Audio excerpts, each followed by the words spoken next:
Breaking news చూస్తున్నారు. ప్రతిపక్ష హోదాపై మాజీ ముఖ్యమంత్రి వైసీపీ అధినేత జగన్ ఇంకోసారి కీలక వ్యాఖ్యలు చేశారు. అసెంబ్లీ సమావేశాలకు హాజరు కావద్దని జగన్ నిర్ణయించుకున్నట్టుగా తెలుస్తోంది. ప్రతిపక్ష హోదా ఇస్తేనే సభకు వస్తా అంటున్నారు జగన్. ప్రధాన ప్రతిపక్ష హోదా లేకపోతే ఏం చేయలేమంటూ చెప్పుకొచ్చారు ఆయన. అసెంబ్లీలో చెప్పాల్సినవన్నీ ప్రెస్ మీట్లో మాట్లాడతా, సభ బయటే ప్రజా సమస్యలపై పోరాటం చేయాలని ఎమ్మెల్యేలకు దిశానిర్దేశం చేశారు ఆంధ్రప్రదేశ్ మాజీ ముఖ్యమంత్రి వైసీపీ అధినేత జగన్. మండలిలో స్ట్రాంగ్గా ఉన్నాం, అక్కడే కొట్లాడతాం. రైతుల సమస్యలను మండలిలో ప్రస్తావించాలి. ఫీజు రింబర్స్మెంట్పై ప్రభుత్వాన్ని నిలదీస్తామంటూ చెప్పుకొచ్చారు జగన్. వైసీపీ నేతల అరెస్టులు, దిశ అంశంపైన చర్చించాలంటూ చెప్పుకొచ్చారు ఆయన. విజన్ 2047 శ్వేతపత్రాలపై ప్రభుత్వాన్ని ప్రశ్నిస్తామంటూ ఉన్నారు జగన్. డిఎస్సి 2025ని మన టార్గెట్ అంటూ క్యాడర్కి చెప్పుకొచ్చారు. డిఎస్సి అక్రమాలపై మంత్రి లోకేష్ రాజీనామా చేయాల్సినట్టు డిమాండ్ చేస్తూ ఉన్నారు జగన్. డిఎస్సిపై సిబిఐ దర్యాప్తు జరపాలి అంటున్నారు జగన్. డిఎస్సి నిరసనకారులపై కేసుల మీద కోర్టులో తేల్చుకుంటామంటూ చెప్పుకొచ్చారు ఆయన. ఈ నేపథ్యంలో ఆయన చేసిన వ్యాఖ్యలు ప్రస్తుతం ఆసక్తికరంగా మారుతూ ఉన్నాయి.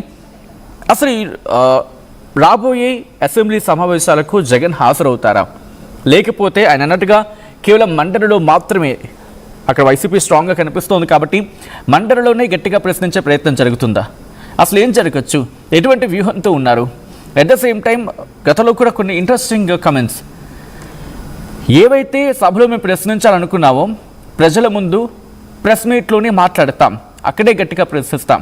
ఎందుకంటే మాకు అక్కడ అవకాశం, ప్రతిపక్ష హోదా లేని సందర్భం, అక్కడ మా గళాన్ని వినిపించే సమయం, ఓ బిగ్గెస్ట్ క్వశ్చన్ మార్క్గా మాట్లాడుతున్న సందర్భం కాబట్టి మేము బయట ప్రజల ముందు తేల్చుకుంటామంటూ ఆయన గతంలో కూడా చెప్పొచ్చిన సందర్భం. కాబట్టి ఇప్పుడేం జరిగే అవకాశం ఉంది? అసెంబ్లీ సమావేశాలకు హాజరవుతారా, లేకపోతే ఏదో ఒకసారి ఇలా అటెండెన్స్ వేయించుకొని బయటకు వచ్చే అవకాశం ఉంటుందా? ఇది నేను అంటున్న మాట కాదు, పోతే టీడీపీ నుంచి గట్టిగా వినిపిస్తున్న చర్చలు ఇది కూడా ఒకటి. ఎందుకంటే ఒకసారి సభకు వచ్చి తర్వాత వెళ్ళిపోయే అవకాశం ఉంది. ఇటువంటి చర్చ జరుగుతున్న సందర్భం అసలు ఏం జరగచ్చు? ఇవన్నీ పక్కన పెడితే కనుక అసెంబ్లీకి వస్తారా, వస్తే ఎటువంటి వ్యూహంతో వైసీపీ వెళ్తుంది, రాకపోతే ఎటువంటి వ్యూహంతో వెళ్తుంది? దీనికి సంబంధించి డీటెయిల్గా మాట్లాడుకుందాం. మా AP input editor Krishnamohan updates అందించేందుకు సిద్ధంగా ఉన్నారు. కృష్ణమోహన్ దగ్గరికి వెళ్ళే ప్రయత్నం చేస్తున్నారు. కృష్ణమోహన్, వైసీపీ అధినేత ఆంధ్రప్రదేశ్ మాజీ ముఖ్యమంత్రి జగన్ వ్యూహం ఏంటి ఈసారి సమావేశాలకి, అసెంబ్లీ సమావేశాలకి? ఈసారి కూడా సమావేశాలకి జగన్మోహన్ రెడ్డి హాజరయ్యే పరిస్థితి. ఆయన క్లియర్గా నిన్న ఎమ్మెల్యేలు ఎమ్మెల్సీలతో క్లియర్గా దాన్ని ఏం చేయాలనుకుంటున్నాడో ప్రతిపక్ష హోదా ఇవ్వరు, మనకి ఎలాగో టైం ఇవ్వరు. అటువంటి టైంలో మనం ఆయనకు వచ్చి మాట్లాడాల్సిన అవసరం లేదు. వీళ్ళు మండలిలో మనం గెలుస్తున్నాం కాబట్టి మండలిలో పోరాటం చేయండి. నేను ప్రెస్ మీట్లు పెడతాను, ఇక్కడ ప్రతిరోజు చెప్పాల్సినవన్నీ కూడా ప్రెస్ మీట్లోనే మాట్లాడతాను. సభ బయటే ప్రజా సమస్యలపై పోరాటం చేసే బాధ్యత మనం తీసుకుందాం. అలాగే ఇష్యూస్, చాలా ఇష్యూస్ ఉన్నాయి. అలాగే ఇష్యూస్ లో ప్రధానంగా ఇన్వెస్ట్మెంట్ పై ప్రభుత్వాన్ని నిలదీయాలి. అలాగే వైసీపీ నేతల అరెస్టులు పైన కూడా చర్చించాల్సిన అవసరం ఉంది. విజన్ 2047 శ్వేతపత్రాలపై ప్రభుత్వాన్ని ప్రశ్నిస్తాం. అలాగే డిఎస్సి 2025 ప్రధాన అజెండా. ఎమ్మెల్సీలకు జగన్ చాలా క్లియర్ గా చెప్తున్నారు, మండలిలో ఎటువంటి పరిస్థితులు అయినా సరే గట్టిగా పోరాటం చేయాల్సిందే, డిఎస్సి అక్రమాలపై మంత్రులు చేయాల్సిందే అంటూ జగన్ గట్టిగా చెప్పారు. డిఎస్సి పై సిబిఐ దర్యాప్తు చేయాల్సిన పరిస్థితి అయితే ఉంది. అలాగే ఏదైతే డిఎస్సి నిరసనకారులపై కోర్టులో కేసులు తెలుసుకుందాం. మరోవైపు మీరు ఈ వ్యవహారం కూడా ఇంటికి వచ్చే పరిస్థితి మీరు డిసైడ్ చేసుకోండి. బయట మాత్రం మనం చేయాల్సిన కార్యక్రమాలు అయితే అసెంబ్లీ బయటనే చేయాలి. అసెంబ్లీలో ఎన్ని రోజులు జరిగినా, వారం రోజులు జరిగినా, 5 రోజులు జరిగినా, 4 రోజులు జరిగినా ఖచ్చితంగా ఈ ప్రోగ్రామ్ అయితే మనం ప్లాన్ చేసుకోవాల్సిందే అని చెప్పి ఆయన నిర్దేశం చేసిన పరిస్థితి అయితే కనబడుతుంది. యాక్చువల్ గా నిన్న ఆయన మాటలు బట్టి అయితే కొంచెం క్లియర్ గా మనకు ఒక అర్థమవుతుంది ఏంటంటే బహుశా ఆయన అసెంబ్లీకి ఇప్పటిలాగే ఈసారి కూడా వచ్చే పరిస్థితి అయితే కనపట్లేదు. మరోవైపు స్పీకర్ అయితే గట్టిగా అడుగుతున్నారు, మిమ్మల్ని గెలిపించింది ఎందుకు, మీరు ఖచ్చితంగా హాజరు కావాల్సిందే, హాజరైతే మీ సమస్యలకు పోరాటం మీద మీకు ఏం కావాలో మేము సమయం కూడా కేటాయిస్తాం అనేది స్పీకర్ చెప్తున్న పరిస్థితి. అవసరం అనుకున్నప్పుడు మీరు గెలిపి రాకపోతే కదా. అలాగే కొంతమంది ఎమ్మెల్యేలు జీతాలు తీసుకుంటున్నారు, అసెంబ్లీ రాకుండా జీతాలు తీసుకునే మీరు అందరూ వెనక్కి చూసారు ఇచ్చేయండి అని కూడా స్పీకర్ గట్టిగా మాట్లాడుతున్న పరిస్థితి. సో ఈ యాంగిల్లో రేపు 15 నుంచి జరగబోయే ఎన్ని రోజులు జరుగుతుంది అనేది బీఎస్సీ నిర్ణయిస్తుంది. బట్ 17వ తారీఖు మాత్రం అసెంబ్లీ సమావేశాలు అయితే ప్రారంభమవుతుంది. ఈసారి సమావేశాలు కొంత వేడిగా జరిగే పరిస్థితి అయితే చాలా స్పష్టంగా కనపడుతుంది. రైట్, ఒక్కసారి ఇంట్రెస్టింగ్ గా మీరు అన్నట్టుగా స్పీకర్ అయ్యన్న పాత్రుడు కూడా మాట్లాడారు. ఒకసారి ఆయన రియాక్షన్ చూద్దాం, ఆ తర్వాత మళ్ళీ మీ దగ్గరికి వస్తారు Krishnamohan. I request please be on hold.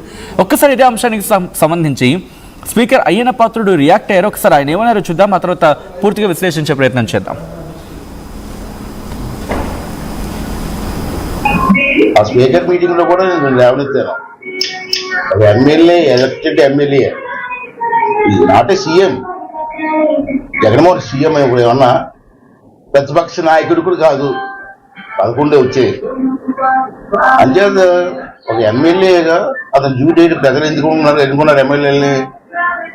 Assembly టైంలో వాళ్ళ ప్రాంతం సమస్యలు అక్కడ మాట్లాడి దానికి పరిష్కార మార్గం అన్వేషించవలసిన బాధ్యత ఎమ్మెల్యే మీద ఉంది. అది ఎమ్మెల్యే డ్యూటీ.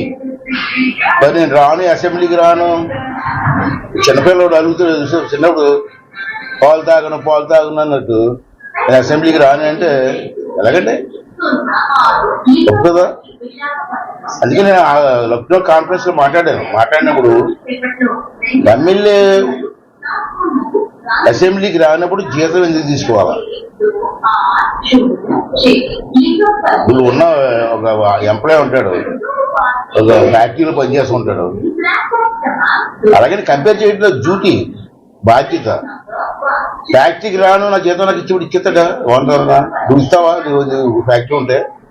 అదే అసెంబ్లీలో కూడా ఎమ్మెల్యే అతను డ్యూటీ ఏంటి, అసెంబ్లీకి రావడం, మాట్లాడటం, ప్రజల సమస్య పరిష్కారం చేయడం. అతను అసెంబ్లీకే రానప్పుడు నువ్వు జీతం తీసుకుంటూ ధర్మ అని లక్నో మీటింగ్ లో మాట్లాడితే అందరు స్పీకర్లు కూడా కరెక్ట్, మీరు మాట్లాడేది కరెక్ట్ అని చెప్పారు. దాన్ని అమలు చేయాలి సెంట్రల్ గవర్నమెంట్. నీ డ్యూటీలు చేయనప్పుడు నీకు జీతం ఎందుకు ఇవ్వాలా? జీతాలు డ్రా చేసుకుంటారా? అంటే జగన్మోహన్ రెడ్డి ఒకటో పదవి జీతం తీసుకోవట్లేదు, మిగతా ఎమ్మెల్యేలు అందరూ జీతం తీసుకుంటారు.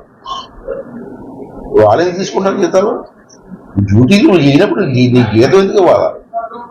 దానికి పరిష్కారం కావాలంటే సెంట్రల్ గవర్నమెంట్ లో, పార్లమెంట్ లో దాని మీద నిర్ణయం తీసుకోవాలి. నేను ఆల్రెడీ రాసి పంపించాను. నేను ఇక్కడే కాదు, ఆంధ్రప్రదేశ్లో కాదు, ఏ అసెంబ్లీలో ఎమ్మెల్యే రాకపోయినా అతను జీతం తీసుకోవాలా అన్నది నాకు ప్రశ్న. దానికి సమాధానం ఇంకా రాలేదు. రైట్, అది స్పీకర్ అయ్యన్న పాత్రుడు అంటోంది. ఒకవేళ ఏ ఎమ్మెల్యే అయినా సరే, అది కేవలం ఆంధ్రప్రదేశే కాదు, దేశంలో ఎక్కడైనా కూడా ఇది